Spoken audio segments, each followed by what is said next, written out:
Welcome to heCast, the official podcast of He Changed It. As always, I am Mike Chisholm. As always, I'm excited to have conversations with very cool people around the area of men's mental wellness. If you haven't downloaded the He Changed It app, what the heck are you waiting for? This thing is taking off. It's happened organically right in front of us, and we're so grateful for the hundreds of guys that use this app all the time. It's really gratifying to know that what my wife and her team have been doing is helping people. And it's really, really cool. So if you haven't downloaded the app, head to go to hechangeit.com. They've got the links to the appropriate store for your technological persuasion. This show is about men's mental wellness. We have conversations with all sorts of people, professionals in the field directly, different influencers, if you want to call it that, or people. But at the end of the day, it's guys or people with a story. And one of the guys who has been a supporter for us since the very beginning, just since He Changed It was in its infancy, is a guy by the name of Carl Poole. We're so excited to have Carl back today. If you go back and watch his very first episode with us, it was way back in season 1. Since then, a lot of cool things have happened. Carl has, he really did an amazing job kind of opening up, talking about the things that he went through growing up, and sharing some of these things with us, and you know, the loss of his dad early on and what that meant and how he dealt with it, and the way that people can actually look for solutions rather than focus on the problem. Carl is a guy who has, in front of the camera but also behind the scenes, been instrumental in the growth of He Changed It.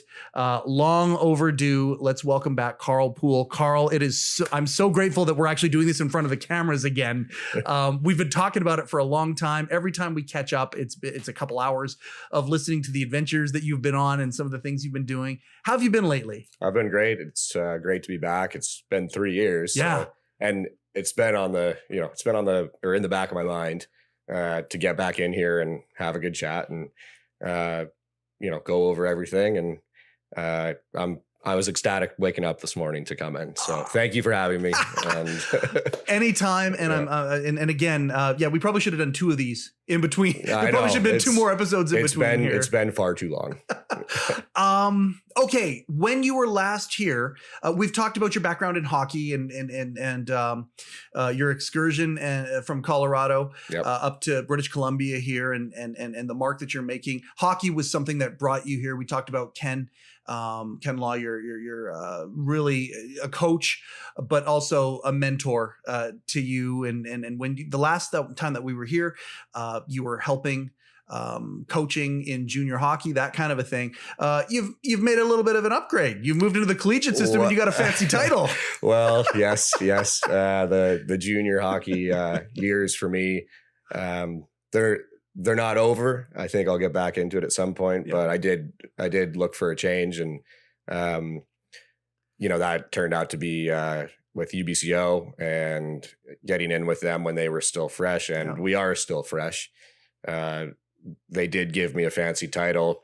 As it's kind of funny that the president of hockey operations, which I don't know if that's appropriate, but they're doing a phenomenal job building that program over there. I really don't have to do much more than consult at the end of the day. Yeah. And the team we have over there, our director, he's really the guy calling all the shots and making sure that everybody's where they're supposed to be and that they're on time and everything runs smoothly. Yeah. But well, I'm there to be a lending ear and, listen to him if he has any steam to blow off, or if he just has questions about certain things, I'm happy to do that. But unfortunately, the trade-off is I'm not on the ice every day, which is too bad. But maybe someday I'll throw the skates back on and get a little bit more involved as a coach or something like that, or maybe just go push pucks for fun, We talked about this last time you were here a little bit. You've been trained in business. You've got a business family, and have come from that background. The width and breadth of your perspective, plus also having that coaching experience with young guys, impressionable guys at that formative time in their lives. A lot of these guys have decided at this point here, where they're not chasing the professional dream, they've decided to move into the collegiate side of things, where they can still play hockey at a high level, right? But can also go and become something. I'm super curious about your vantage point between the junior hockey guys who do have those dreams of the NHL versus these collegiate guys who still could get to the NHL, but they're also thinking maybe with a little bit wider angle of a lens. Are the players the same at this age, or is it? Do you find that there's a different mentality? If they come straight out of junior, then yes, they are very similar to what I was used to before. Yep. But the difference with my approach in junior was to help them either move up in junior hockey, so to a higher level of junior. But if they didn't, to also help them move on. So that moving on part has carried over now into the collegiate level, where we're not really focused so much on moving them on. Some might have a shot at professional, but in reality, this could be their kind of last hurrah before they really become part of the community. And not to say that they're not already, but they go get jobs, and they are the people who life after hockey is there. They are the people that they're going to be afterwards. So I think this year, and I think in the past 2 years, we've put a lot of emphasis on, okay, yes, we want you to be a good hockey player, but we also want you to be a good person and contribute to the community, and make money when you if that's your goal, or pursue your goals in a way that really they're going to be beneficial to not only yourself but your family and the community that you choose to live in. Because at the end of the day, everybody ends up working for somebody. And even if it's for yourself, even if you work for yourself, that can be the hardest challenge of all, is working for yourself. People that need structure or focus on jobs that provide that structure, where they have bosses, that sort of thing. They need to be prepared moving forward into that out of collegiate, if that's going to be their path. And we focus on, not just the hockey part, but what type of person is going to come out on the other end. In your experience during your formative years, when you were that age, the emphasis on character that you're talking about here, was that existent at all back then? Like, is this somewhere where it's like, no, you know what? The puck is moving down the ice, figuratively and literally. Right. And we are being a little bit more mindful in how we aim these amazing specimens of youth, who are dedicating their lives and practicing their ass off and getting, really focused on these things. But at the same time, if that's all they focus on, this is where we go into the problem of people not knowing what they can do when the party is over, when it is done. And that's what some of these junior guys that we talked about go through. It's a really difficult transition. It can be, for sure. And everybody's different. So some of the guys treat it differently than others. And there's nothing wrong with that.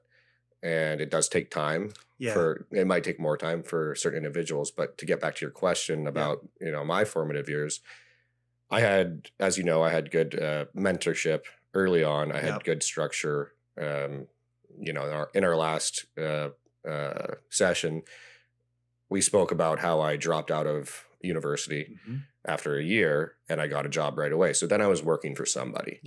And I was working for somebody that gave me purpose. And that led to other people that then saw the value that I brought with the skill sets that I had learned and attained through, the first couple jobs that I had. And looking back on that now, I don't know that I would have progressed as a person if I didn't have those guiding hands. And I think to this day, I still have those guiding hands in a few different folks. And, one of my biggest things is never stop learning. So keep it going and continue to assume that you don't know everything. Mm-hmm. And there are people that can teach you more. Yes. And it doesn't matter if that's, if that's related to hockey or if that's related to, a project you're helping your friend with, say, a carpenter or something like that, and you know nothing about carpentry. Yeah. And they teach you certain things. And, just this past summer, I helped my friend up in Terrace build a deck over the summer. I took a whole week and helped him build a deck with his dad. Yep. And I knew nothing about that. Obviously, I know plenty now about the butcher shop. Yeah. Yeah. He built and I could apply that work ethic to what we were doing with that deck, but I'd never really built anything like a big deck on a lake or something like that. Yep. So that was really interesting and a lot of fun. And I looked at my friend's dad as a mentor in that situation.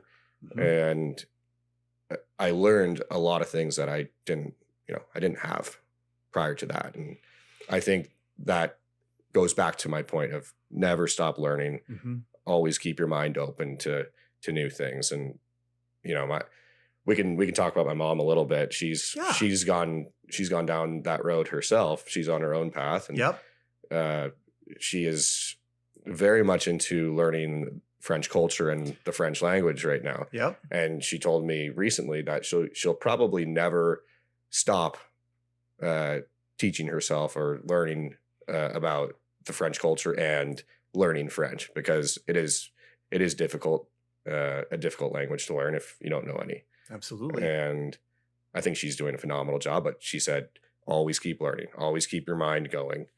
And I think I've realized that, in my early 30s here, that it's really important, but just to always be open to people that are willing to guide you and that are, maybe they are senior to you. Yep. And they have a lot to teach, and they're not always going to be there to teach it to you. So it's okay to be a sponge and just take up all the good information that you can. I want to tie this a little bit to the last time that you were here, not to get too personal, but the last time that you were here, you did a phenomenal, I would even almost call it a testimony of kind of what you went through losing your dad and how the steps that you took to deal with that in by far the best way possible, as much as you could, and learning along the way, of course, and we always stumble along the way.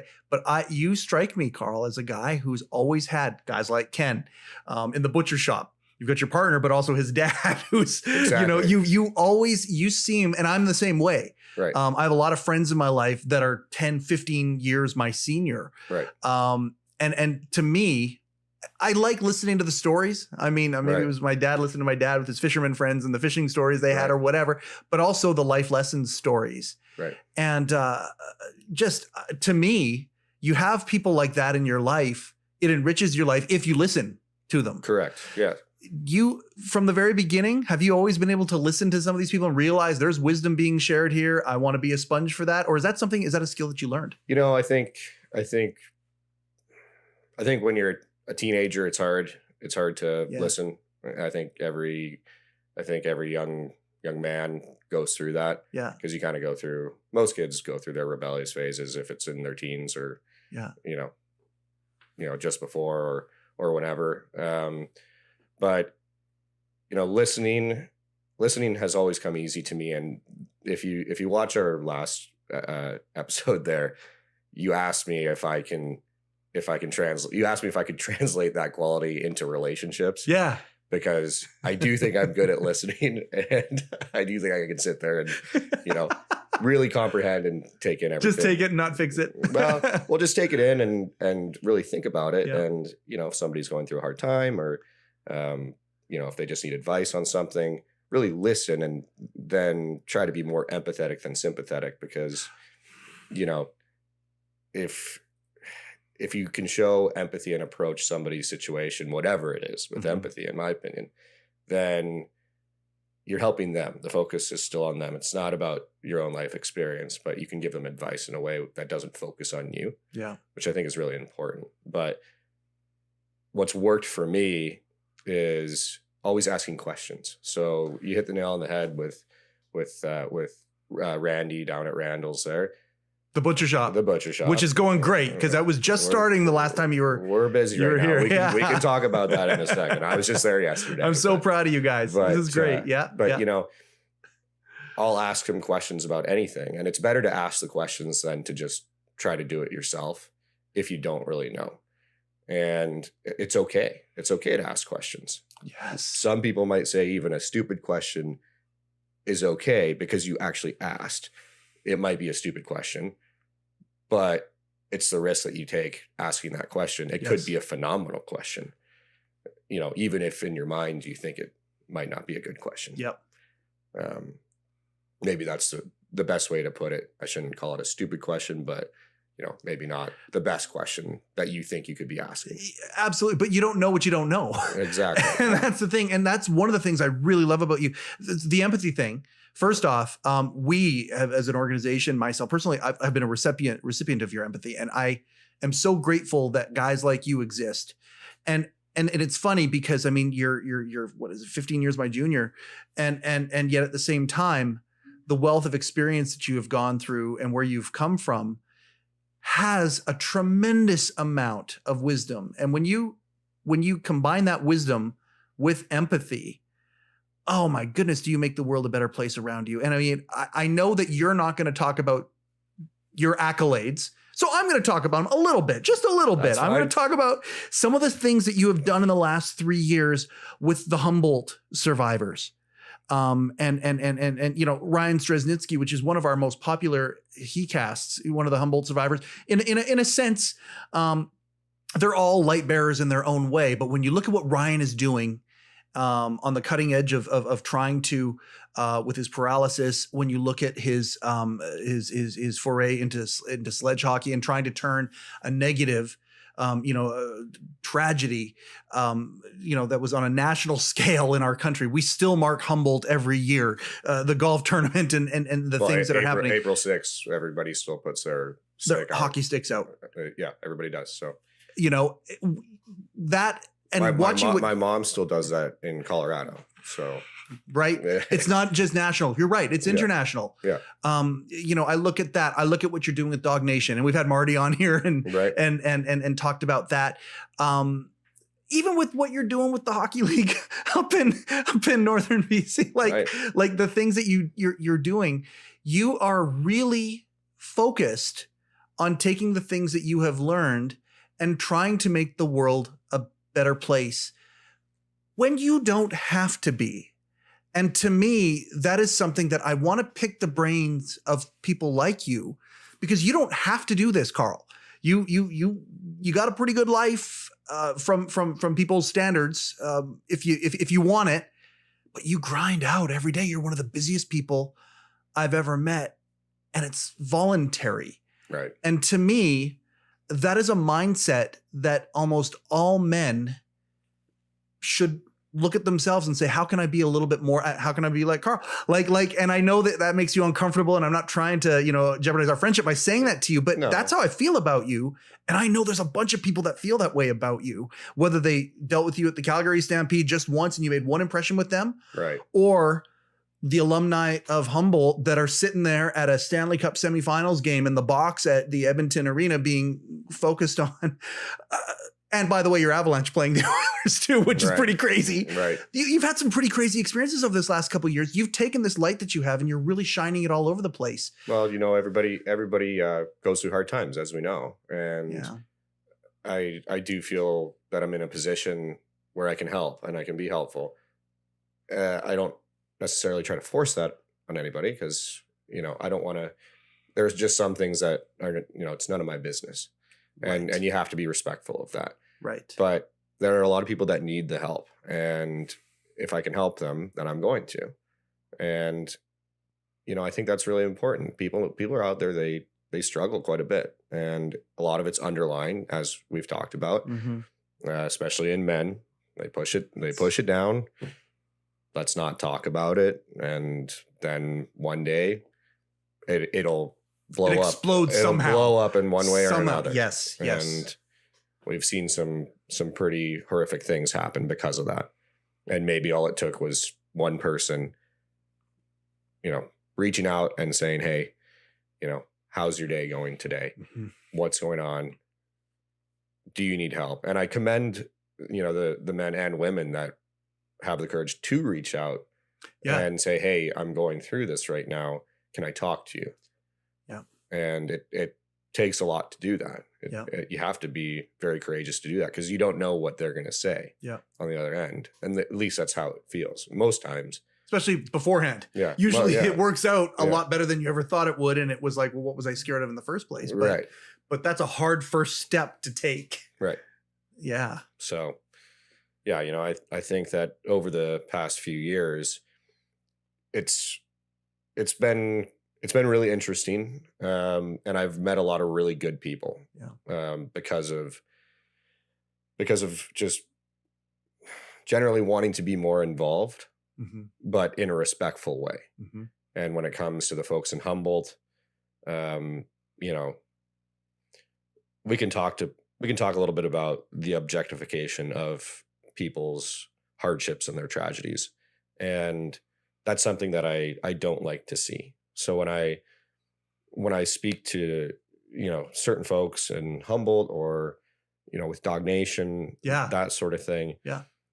I really try not to put them on a pedestal because of a tragedy they've gone through. No.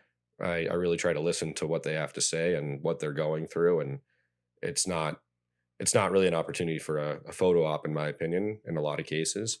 Even if, sometimes they really want to take a picture or something like that. And I've been fortunate, at least helping out with Dog Nation north of the border, that we've gone to, Edmonton games, which have been a lot of fun. Yep. And we've been out to the Humboldt Memorial Tournament, which is, they do a phenomenal job. And it's a time of, remembering everybody, but also getting everybody together, and everybody's golfing, everybody's having fun. Yeah. It's raising a lot of money that goes towards their memorial fund, and the people that organize it are fantastic. Yeah. I've gotten to know the three main organizers very well. Yeah. And that's been really special to me. So that's just one example, really, of what I've been working on, but Dog Nation as well has been working on as a whole. So let's talk about that for a second, because thank you for talking about your mindset in this. I love what you said about the photo op thing. You'll do them if it's for the right reason, and sometimes the right reason is awareness and these things. But for the self-aggrandizing part, I don't know if you have a self-aggrandizing bone in your body, and I appreciate that about you very, very, very much. We had Marty on from Dog Nation. Let's catch everybody up about what Dog Nation is real quick, in case this is the first time they're seeing you on here. Right. Because you're a direct. Is it a director? No, it's south of the border, right? So you're on the board. I'm an ambassador. An ambassador. Okay. They have their board set in Denver. They're based out of Denver. So. Yeah. And what are they? They're a foundation or a charity or both. How does it work down there? I believe they are a charity and a foundation. Okay. So I think in the States you can be both. Yeah. They run, I think it's about 3 or 4 main events every year that generate quite a bit of money. And it's sledge hockey based, or is it beyond that now? It's hockey in general. Yeah. Hockey in general, but we also do a golf tournament. I should give Marty Richardson a huge shout out, because he's running all of these huge events. So we do a golf tournament at the start of September. Yeah. Or middle September, which I actually went to this year. Yeah. That was a lot of fun. And I don't know if I ever saw the numbers on what we generated for that. But then there's also a comedy night that we do in, I think it's in March. Yeah.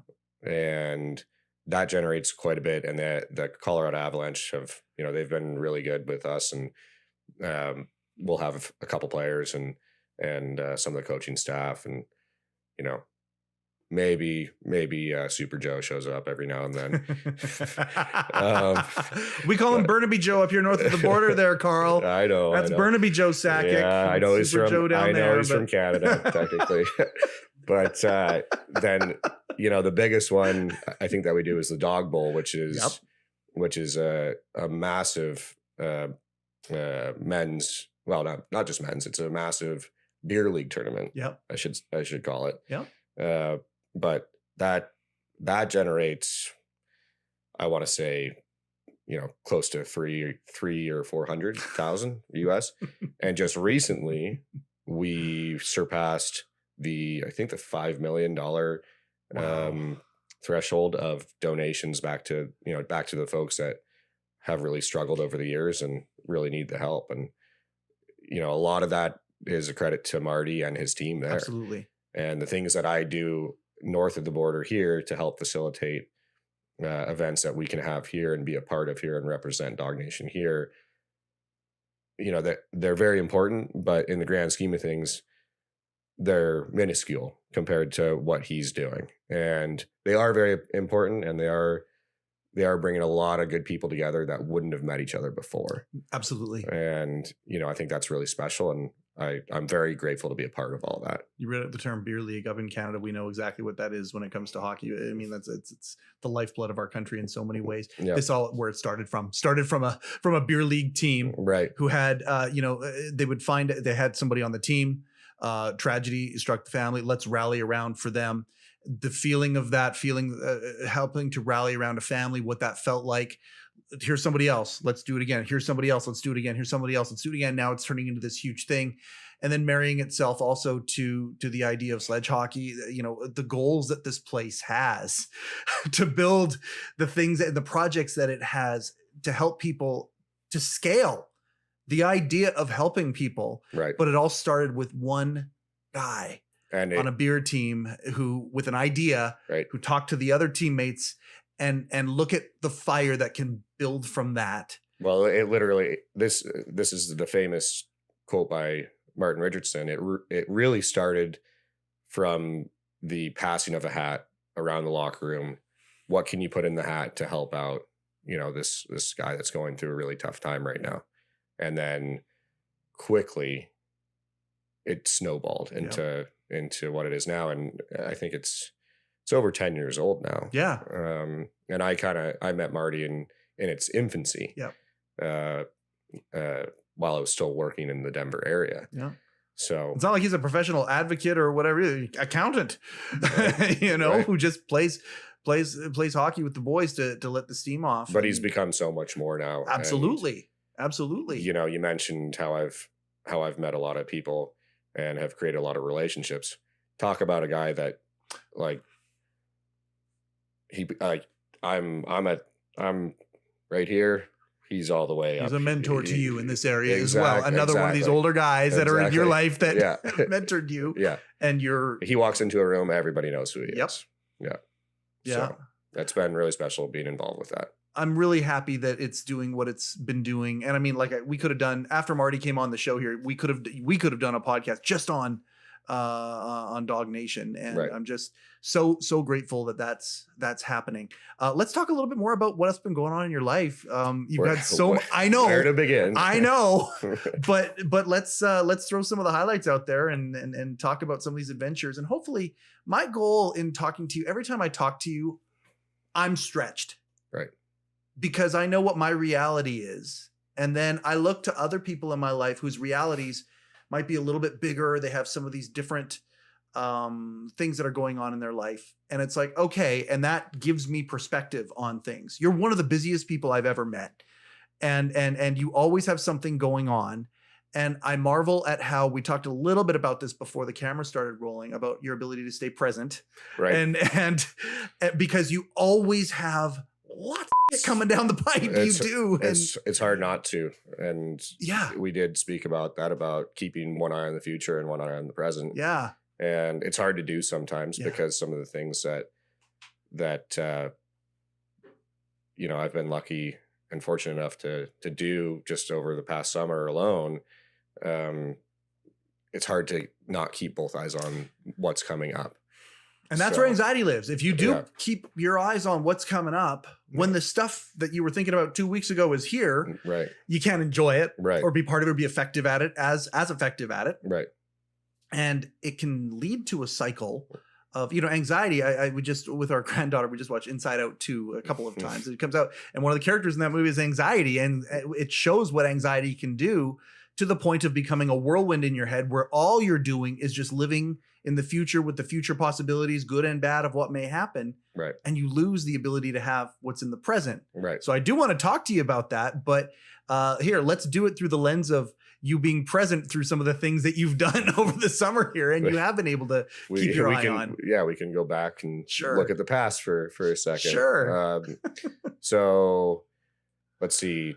Started July. We ran the final alumni tournament. My business partner Brandon Watson and I ran our final alumni tournament for the Osoyoos Coyotes. Yep. In Osoyoos, and that went very well. But it's been 10 years of us running it, so it's you're done. It's time to move on. Do you have someone that you're handing it to, or is it done for now and it's there for someone to pick up? It's there for somebody to pick up, yep. And we're happy to support whoever does that, and yep. we've made that very clear. But that was something very close and very special to both of us because it brought a lot of the former players that maybe never got to play together over the years just because their age range didn't match up. Yep. It would bring them together for a day and they could swap stories and, kind of poke fun a little bit at us coaches and, sure, that sort of thing. Yeah. Kind of like, Carl, or you remember when you said this or you did this or, that sort of thing. And so that was really special to run that for the past 10 years. So that went off with without a hitch. Minimal hitches. Minimal hitches. And that was over July 1st. Nice. So that was great. I was home here in home here. Yeah. You got to be more specific. Yeah. Home is here right now. Good. Oh, yeah. I love when you say that. All my things are here. So I love when you say that. Anyway, then after that went to Stampede. Yep. And Carl at Stampede is a different, there's a whole ecosystem around when you go to Stampede every year. Kind of like a wannabe cowboy. Like if you ask Marshall Porteous, he'd be like, Carl can dress the part, but I don't know if he's helping me with brandings and and roping or anything like that. Not that week. Yeah, not that week. So, and I know he's been on a couple times. Oh, Marshall, yeah. Please watch Marshall Porteous's episodes on here. Where he's actually coming on again because he's made a life change. He's moved into stand-up comedy. Yep, and he's good. He's really good. I've watched it. Yeah. He opened for Mark Maron a couple weeks ago in Vancouver. He's funny. He's starting to do really, really well at it. So yeah, we're gonna have we're definitely having Marshall back on. But well, tell him I say hi when you do. I absolutely if I don't get to before then. And every time we talk, he talks about the influence that you had in his life and other people that you and I both know. But he talk about a kid who's grateful where he's at in life for the people who have helped him do that. Like, for the guys out there that are listening to this, don't think for a second that you're not making an impression on people. You are, and sometimes you may not even know it. And he talks about that with you all the time. But anyway, yeah. So Stampede. This year I made it. I made it a goal to go for all 10 days, which is a lot of walking and, for lack of a better way to put it, a lot of socializing. But the rodeo itself is kind of the main attraction for me. Of course. But it turns into long days. And by the end of it, you kind of need a little bit of a getaway. Detox? Right. Well, that too, for sure. But that's when I went up to TELUS. Yep. Almost immediately after that. And that's when I built that deck. And I spent the entire week helping my friend and his dad build this deck, which I knew nothing about, like we talked about. Yeah. I knew nothing about carpentry or anything like that. So that was really fun and a good way to kind of decompress. And it's very quiet and peaceful there. And there are a lot of really good people that live there. So that was really great. Kind of one thing that I was looking forward to that I didn't get to do this year. And it wasn't so much because I didn't get to experience it, but I was planning on going to France with my family. But due to, certain circumstances, which I couldn't really control, I needed to stay in the country. Yeah. And your family helped out with the Olympics and whatnot. That's why you were going to France. I just want to timestamp it for people. Yes, correct. And they help out with some stuff there. Cool, which that's not really for me to get into on that. No, but it's just super cool you had the opportunity, but you had to say no to that opportunity. I won't lie. That was a really tough pill to swallow. I bet it was. I was depressed for, a little bit over that. And I'm sorry to hear that. Because I was going to spend some time with my brothers and my sister out there and their families. And what a backdrop. And well, we were going to go to Monaco. Yeah. They still ended up going, which I think they had a phenomenal time from what I can tell. But that was tough not to go, but it was, there are silver linings in everything. Mm-hmm. So there was a trip that Dog Nation had auctioned off at my request to Langara Lodge up in the northern Haida area for fishing. I was going to say, and world-class fishing. A couple very a very nice couple bid on it, and they won it. And I would have been flying back from Paris to Vancouver. Yeah. The same day that I would be meeting them in Vancouver, staying the night, flying to Langara jet lagged, and then go fishing for, which I know it sounds terrible, but no. But logistically, it would have been hard, and I was able to actually, Yeah. Prepare for that, and be ready for that, packed for that, and there's a lesson there too. Sometimes you got to say no to something when you got priorities and you can't fit it all in. Right. And, for Dog Nation, I wanted to make sure I was the ambassador that was there. Yeah. Another ambassador that we had there was Jan Haida, who played for Colorado for the Avalanche. And I've gotten to know him a little bit over the years. And what a character, what a phenomenal guy. And if you want to, hear some funny stories and some good jokes out on the water while you're fishing, and maybe you have a beer in your hand, go with a guy like that. And, Are they all hockey stories? Or are they just life stories at this point? Life stories, but also hockey stories. A lot of hockey stories. Yeah, there would be with him. Yeah. So that went really well. And we caught all our limits, which I wanted to make sure that the people that had bid on it, Yep. They were priority, make sure that they had fun. And I think they had a great time. And then literally got home on a Tuesday, reset, and Thursday was on a flight out to Saskatchewan for the Humboldt Memorial Tournament. And the way they run it there is on the Friday, they kind of have all the families. They show up for golf, just for the families. And I've been fortunate enough to get to know the Tobin family. Their son was Parker Tobin. And I've been fortunate that they've invited me to golf with them on that day specifically, which was a great time. Absolutely. And always great to spend time with them and catch up with them. And they're really awesome people and very special to me now. And then the main tournament is the Saturday. And that's when, folks like Jared Bednar are there. He's from the Humboldt, and a couple other folks are there, and they have their big live auction and all that. And they I think they had 180 golfers that day, which technically I don't think you're supposed to do that.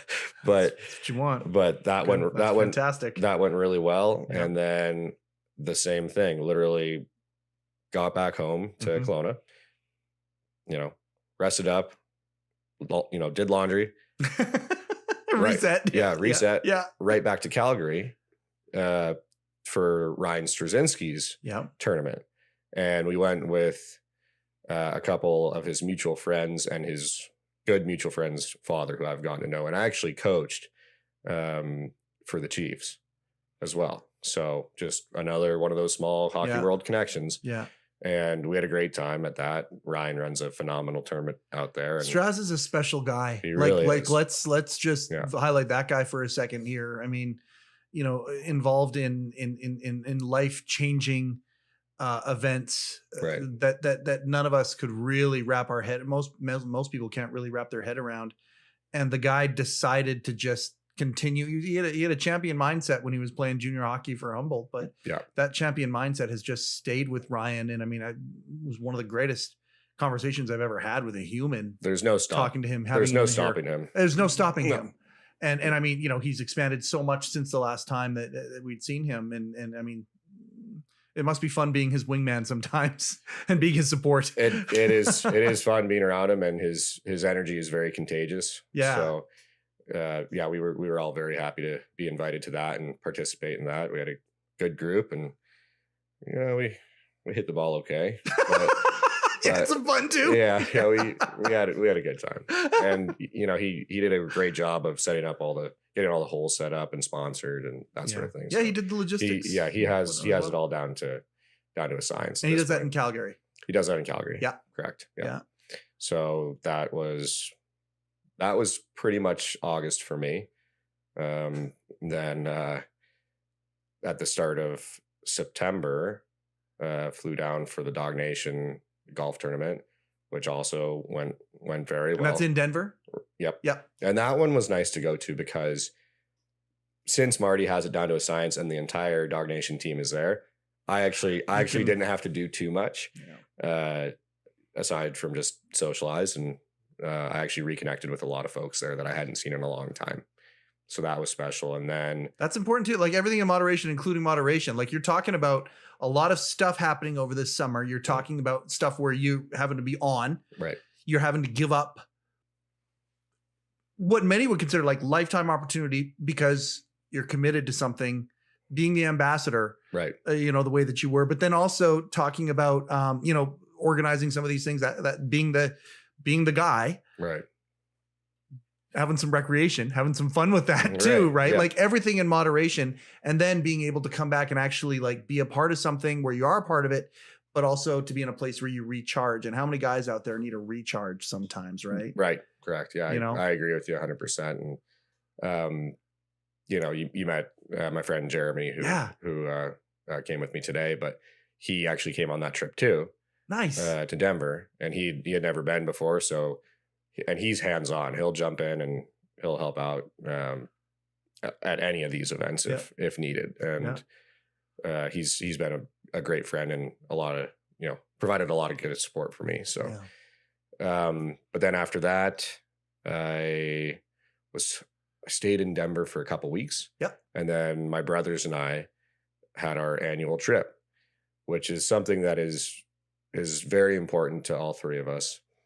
I don't think enough siblings and families do this or do these types of trips. Yeah.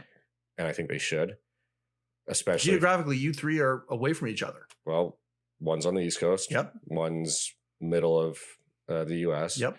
And I'm on the West Coast. You're in Western Canada. Yeah. So, and every year you do this, right? Every year we do it. And one of us, we all take turns on who plans each trip. Yeah. So it was my middle brother's trip this year. Yeah. And we did a hunting trip in South Dakota. So, and it was something that none of us had ever done. And this gets back to where we were talking about, don't be afraid to always be learning something new. None of us had done this. So it was a guided trip, and we had a really good guide, and he showed us exactly how to hunt. We were hunting pheasant. And oh, nice. It's really hard. Yeah. Yeah. Oh, yeah. Like that, there were a lot of pheasant that got away from us, put it to you that way. But it was fun that none of us knew how to do it, and we all learned pretty well by the end of it. And it allowed us to spend a lot of time together and catch up. And they have two very young, both of them have young families, and they want to be obviously they want to be really present in their families' lives. So to get them away for 4 days, that's a lot of time. Yep, absolutely. And so it's special to do that. And I would encourage people to do that with their siblings. And I know that, certain families, the dynamics are different, but we all made an agreement. I was going to say, it takes effort though. Like it's a decision and it's effort because some people, family can be difficult. Right. But you can also say, despite the difficulties, what are the rewards if we push through those and make a commitment to creating these bonds? And I'm saying that for myself too. Like my sister and I have a phenomenal relationship. My brother and I can be strained sometimes. And I mean, I'm listening to you going, okay, I'm taking note. And I hope a lot of other guys who are listening to this or seeing this do the same thing. If you're fortunate to have, in my case, two older brothers, stay in touch with them. Always communicate, always stay in touch, and try to make time to have those trips, even if it's, just a weekend trip doing, whatever, fishing or anything like that. It's really important to keep those connections, because what I've noticed is as you grow older, some families tend to, once siblings have started their own families, they tend to move apart because they have their own trips and their own family friends. Lots of and that's in there. There's nothing wrong with that, but it's important, I think, to come back together at least once a year and visit with all your siblings. And well, I can tell you too, you kind of prying them, or the agreement that you have, prying them away from their family for those 4 days or whatever, and then giving them the space to be present there. When they go back home, they're going to be charged up in a different way, and they're going to be able to be present in their family at that point. It's important sometimes to feed. And as men, many times that's what we're doing. We're feeding the, people that maybe work with us or for us. We're feeding our families, of course. We're feeding our friendships and people that we try and influence. But it's also really important to be fed. Mm-hmm. And experiences like that help them be fed so they can go back and be better in their regular lives when they're feeding people. Right. And this is the 8th year that we've done it. So I'm excited because I get to Is it your turn next year? No, I get to plan the 10th year. Oh, that's cool. So I get to find something fun for all of us to do and kind of have it, be the 10th year anniversary. And it's a big one. Yeah. Anniversary or whatever of doing these brothers trips. So I'm excited for that. I still got to figure out what we're going to do though. Yeah. I know you have ideas. Yeah. That's probably what it is. You're filtering through a whole pile of options. Correct. And then the butcher shop is going as well. Like, I mean, you still got that happening. And I know that you it's autonomous in the sense of the way that you guys set it up, where you don't have to be there every single day. But when it gets busy, you roll up your sleeves and you're there. We're now in hunting season in the middle of October at the time of this recording. Right. And it must be chaos there now. It was hard for me to be there this year with a lot of the trips that I was on, and that was okay. We really don't start getting super busy until September 1st. Yeah. But I went in on Monday and then I was there yesterday, so Tuesday, and I mean it was a grind all day. And we did a moose yesterday. Yeah. And it kind of took all day. As they do. Yeah. And I kind of got home at 7:30 last night, and I was like, I do need to go to the rink at 10 now, but I'm kind of tired. That was a full day, but it was good. It's, the coolers are full, and people are getting, getting their tags, or they're getting their animals and providing for their families. So that's great because we can provide the service for them to get it processed correctly, and move them on their way so that they're set to go for winter. My dad was a hunter, and in Kelowna here, I'll give a shout out. In Kelowna here, we've got there's a legendary butcher shop in Delhi called Illickman's, and they've been around. I think they're four generations now. It goes right. My dad's hunting partner was Robbie Illickman. Okay, and it was so lovely.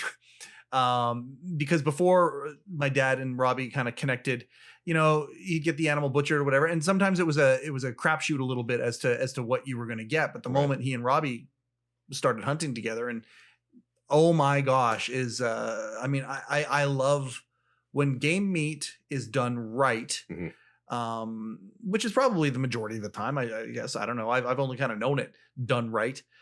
There's nothing better. Right. I mean, there is nothing better that you can feel the health benefits from it. It's than compared to the stuff that you get, even the best stuff at the supermarket. It's just it's a completely different ball game. Well, and a lot of folks are actually getting into hunting a lot more these days. Absolutely. I mean, we're seeing an increase in people that are pulling tags, and they're actually bringing in animals to the point where sometimes we have to say, hey, you got to call this number instead because we're full, which is a good problem to have. Sure it is. We never want to turn anybody away. No. But sometimes we can't.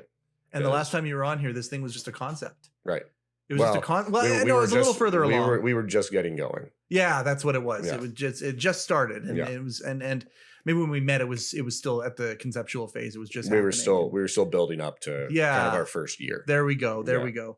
And gratifying to see that. It is. It really has been. I'm really, really happy for you guys. I'm really happy for Randall. Like I like to get them out of both of them. Yeah. To get them out of the supermarket and to get them doing something that just, I mean, to me, that's living life in color at that point, as opposed to just going through the motions. And yes, you've got skills. Yes, you're trained to do something, but now it's there's a different dimension to it, and you help facilitate that. That's really cool. I was happy to do it, and I'm proud of what they've built, but I can't take too much credit for it. I mean, they built that literally from the ground up and to what it is now. And just watching everybody work well together yesterday while I was there, it kind of put a sneaky little grin on my face.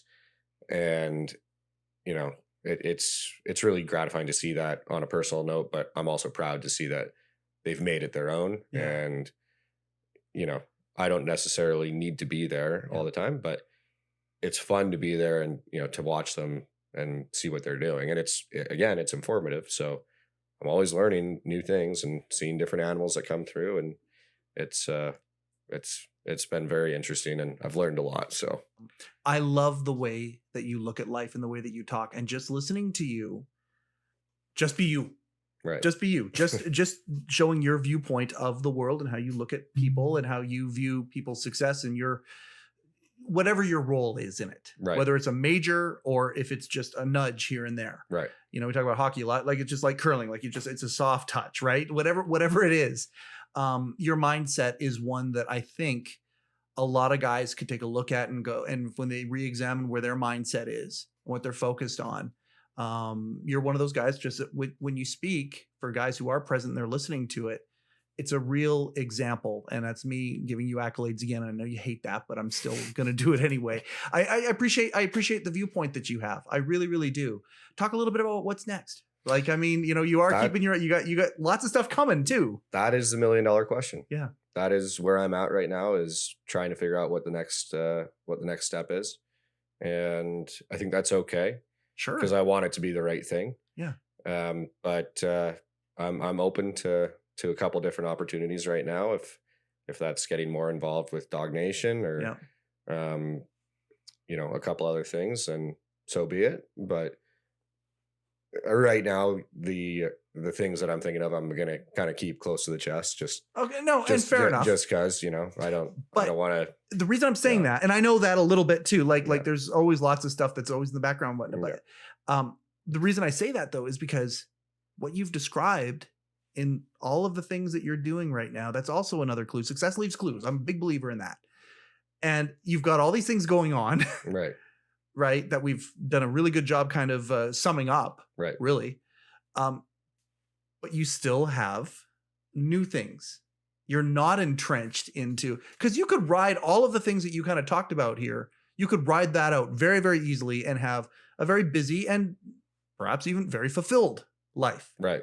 But your mindset is you're always looking at other opportunities as well. Right. To add and to complement and be a part of things. And I think that also is another clue as well, is about complacency. You might be one of the least complacent people I know. That's what happens when you're the youngest of three boys. Oh, that could be it too. Yeah. You're always going to be the hustler. You start out behind a step, right? Yeah. No, that's okay though. I think that builds character, and that made me into the person I am now. So I'm grateful for that. I'm grateful for you. Thank you. And I'm grateful that we could finally catch up. You and I always have the intention that we want to hang out more. Right. And that still remains the same. But both Candy and I, this is something that we implemented, I think probably maybe 5-6 years ago. Right? Yeah, you know what? Around the time we came home from Children's Hospital with Alara, one of the things in our life that we find is we're pruning the relationships. And notice I say pruning, because a lot of people, I think they firebomb their garden, and that's not what we do. We prune our relationships. And when you prune a tree, it's not because you want to do anything except help it grow. Right. And grow healthily. Right. With our relationships, we do the same thing, and we put boundaries up where boundaries need to be put up. But the people that we want to surround ourselves with, we set an intention to do this. And I feel like this is you intrinsically as well. I feel like we'll be common in this. The people that we want to have in our life are the ones who we have the intention that we want to see them a lot. Right. But realistically, a lot of us are all hustlers. We're all trying to build something. We're all trying to do what we're doing. And the reality is, in doing that, many times you don't get a chance to see some of these people. But when you do see them, it's like no time has passed whatsoever, except for let's just catch up on what's been going on, Right. which feeds conversation, and it's enriching, and it's iron sharpening and all of that. And there's no judgment from either one because we all know that we're in the same boat. Right. Whereas we used to have relationships with people where there weren't boundaries, where we would feel almost bad for not hanging out Not going to dinner or the party or anything like that. Yeah. It was just, and to me, that's a certain level. And for you, like, that's how I know that's a marker that I have for people that I bring into my life. And you are certainly that. That being said, I still have the intention that I want to hang out with you a lot more. And I appreciate the hell out of you, man. Well, I appreciate you as well. And, to add to what you were saying, life gets in the way sometimes, and that's okay. It's okay to focus on your own life, and you should. Mm-hmm. And, I do have friends that, like you said, I might not see them for a year, maybe 2. Yeah. But then when I do see them, it's like I just saw you yesterday. Yep. So, I can relate to that quite a bit. And that's a marker, in my opinion. That's a marker for guys who are listening to this right now. If you have people like that in your life, those are the ones that you want to make sure, Well, those are probably closer to your true friends, or, your friends, brothers, whatever. I mean, if you can go without talking to a friend of yours for a year, and then it's just like you see each other at the bar one night or at a restaurant or something like that, and you have a good conversation like it was yesterday, that's a marker for true friendship, I think. Yeah. And I think that's really important, and it's nice when you find those people. Couldn't agree more. Yeah. Promise me this, we will do our very, very best, that it'll be a lot closer than 3 years for the next time you come on this show. Absolutely. Okay. Yeah, I promise you, the intention is there. Oh, I know. And same on our side as well. Yeah. And a lot of cool things are happening. And I think that our orbits have a real opportunity to start colliding a lot more here very, very soon, as he grows, and as we changed it. We talk about that now, and a little bit more as the We Changed It movement grows, and it is happening right now. So I just want to say thank you for everything that you have done to help us out in every way, including being here today. I appreciate you. I love you like a brother, and I appreciate you so, so, so much, more than you'll ever know. Well, I feel like it's mutual, and I have a strong, suspicion that it definitely is. So thanks, Carl. Thank you for having me. I really appreciate it. Anytime. And more to come. Absolutely. To come. I love doing this show so much. And I just having someone here where there's a personal connection, a heart connection, of course. But at the end of the day, some of the stuff we talked about today, the idea of He Changed It, specifically within the We Changed It umbrella, the idea for He Changed It, this movement that my wife and her team are helming, but is taking on a life of its own, is the idea is for guys to take something that they need and leave something that they know. And I think this is a really, really good conversation where we talk about that, and how you've got people with these championship mindsets out there that do that. And that's really what it's all about. So what can you leave that you know? And what do you need that you maybe be a little bit vulnerable and you can go take, and it's going to help your life be better on the other side? Might be a good question to finish off this episode with. This has been another episode of heCast, the official podcast of He Changed It. My name is Mike Chisholm. Go change something.